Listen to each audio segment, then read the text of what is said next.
comic books, and now martial art movies. Fans have become collectors. Just like the comic book fans who can tell you about the artists, writers, characters of a particular comic book, martial art movie fans can tell you about the directors, the stars, what style of martial arts they do, real or imagined, though the average fan really doesn't know the difference. Martial art movie fans can break down the films by genre, year, studios. Some even have their collections cataloged in such a way that they know which is VHS, DVD, Blu-ray, old school, new school, classic, what have you. Well, if you're just a casual fan and want to know what movies to get, or are looking to buy something for that special fan in your life, though I do recommend you check the collection to make sure they don't already have these movies, here are 10 films I think should be in everyone's martial art movie collection.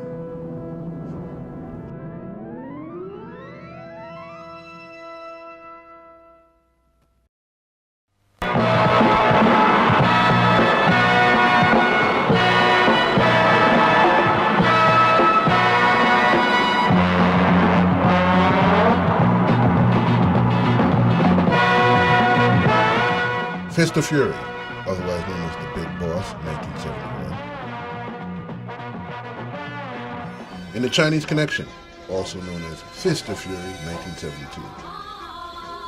Both films are directed by Liu Wei and starring Bruce Lee. In my opinion, these two movies are essential for understanding the martial arts movie genre, as well as the magic and the allure of Bruce Lee. These two are my favorites with him. I feel The Chinese Connection is his best work.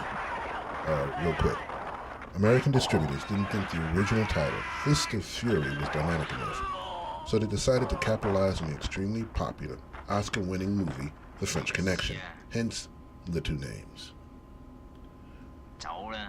In The Chinese Connection, Bruce displays an acting range that's not present in his other films. He even has a love scene, and yes, they do kiss. And of course, Bruce plays his character as a psycho, a man driven solely by rage and anger. Bruce does the slow to boiling point rage better than anyone before or since. Also, I like the fight scene in this film because Bruce actually gets hit by his opponents. He's not exactly Superman as he is in his other films. He's more like Captain Marvel. A quick note to parents. There is nudity in all 4 of Bruce Lee's films. It may be quick, but it's there. After all, these films were rated R.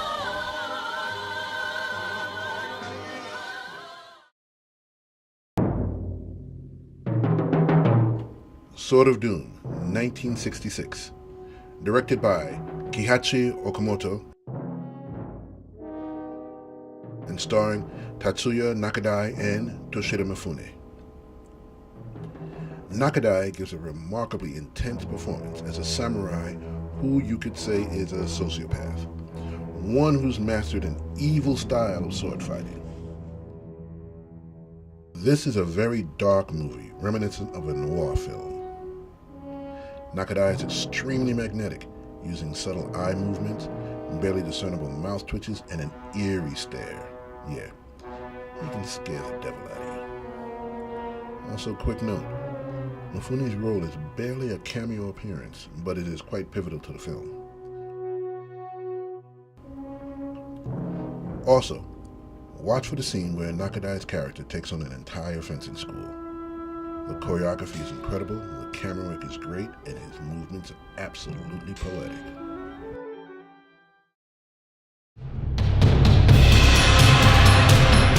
Crippled Avengers, 1978. Directed by Zhang Shu, legendary director of 5 Venoms, One-Armed Swordsman, and many more. This is an almost by-the-numbers kung fu revenge film. It's memorable and a lot of fun, mostly due to the cast. This was one of the many films to feature the Venom mob, as they would be known. They were some of the most athletic, talented wuxia actors of the era. The studio realized they had a gold mine after the initial 5 Venoms film and put them together in a number of movies over the years. Credible Avengers is one of my favorites. That final fight scene has some of the most intriguing and amazing choreography I have ever seen, and it was a lot of fun.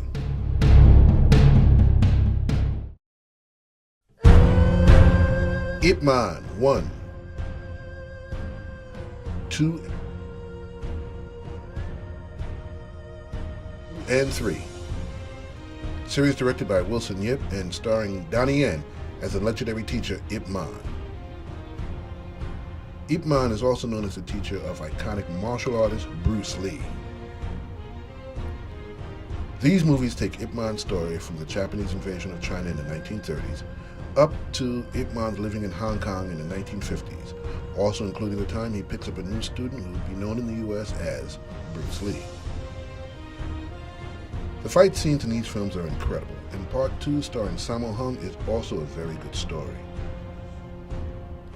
In my opinion, though, number 3 is the weakest of the lot. It felt as if the fight with Mike Tyson was added on as just a selling point for the film. If we remove Mr. Tyson, the film still moves along. Now don't get me wrong, I thought the fight scene was really good. That choreography between the two of them, Donnie Yen and Mike Tyson, was absolutely incredible. Also, like a lot of Asian biography pictures, it has a tendency to become a bit maudlin for an American taste, American audience. But overall, this is an enjoyable series, and it's also good fun for the family.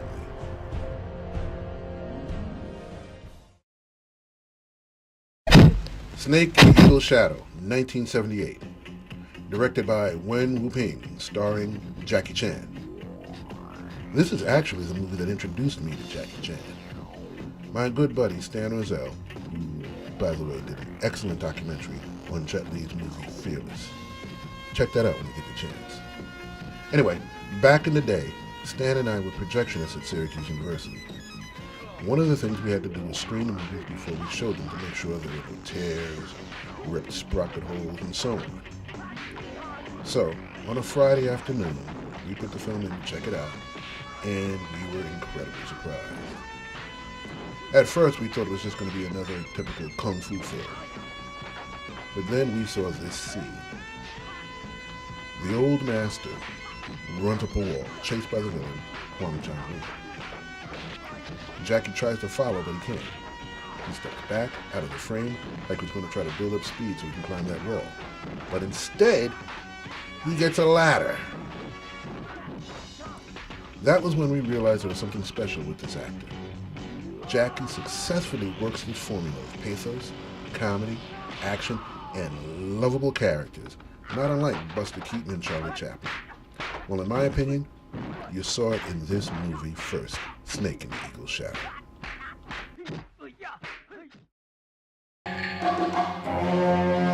Yojimbo, 1961. Sanjuro, 1962. Directed by the legendary Akira Kurosawa and starring the also legendary Toshiro Mifune. I put these films together because I think they make one great film. Mifune and Kurosawa changed the Chinbara, or samurai film genre, with Mifune's portrayal of a dirty, scruffy, sarcastic Ronin. You know, Mifune reminds me of how a samurai may have been portrayed if Raymond Chandler or Chester Himes wrote about them. In Sanjuro, watch for that final fight scene in the end between Mifune and Tatsuya Nakadai. Oh, yeah.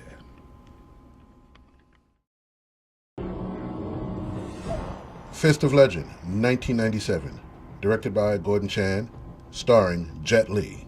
Choreography by Wen Wuping.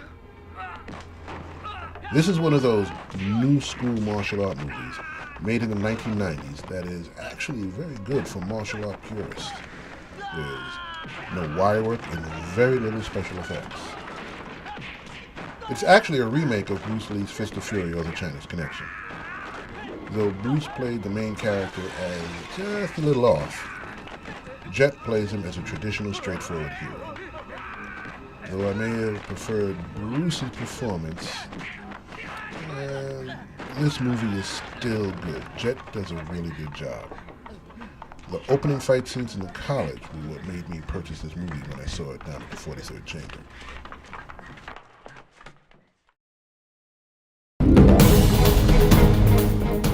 Police Story, 1985, directed by and starring Jackie Chan. I had the privilege of watching this movie when it premiered in 1986 at the New York City Film Festival. I thought this would be the film to sell Jackie Chan to the U.S., so to speak.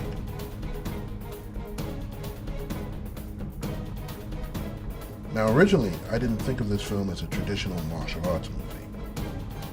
Martial arts are not the main focus of this film. The main character knows martial arts, and there are, let's just say, believable or acceptable reasons for his fight scenes and his approach to the fights. But in fact, you could remove the martial fights and it would still be a good cop film. It's Jackie Chan's Police Story.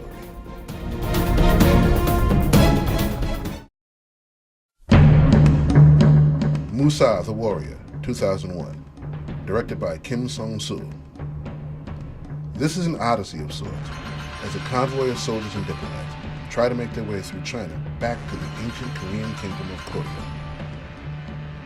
Because of misunderstandings, they interfered with a Mongol convoy, so now they have to battle the Mongols, the fierce desert of China, as well as internal class conflicts within their own ranks. It's a good story, with good acting and interesting fight scenes.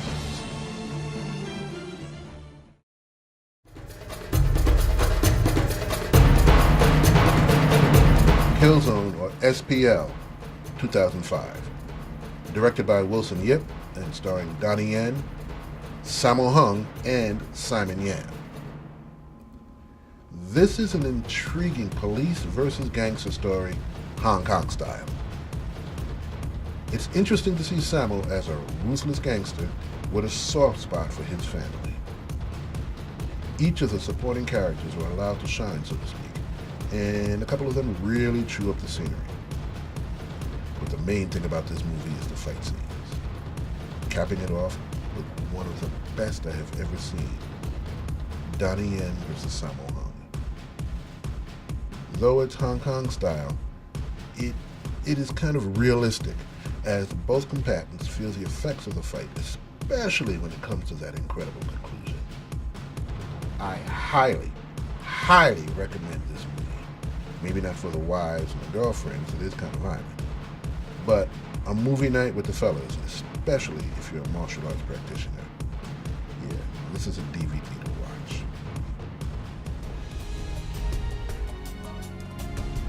All right, that's it for now. Until next time.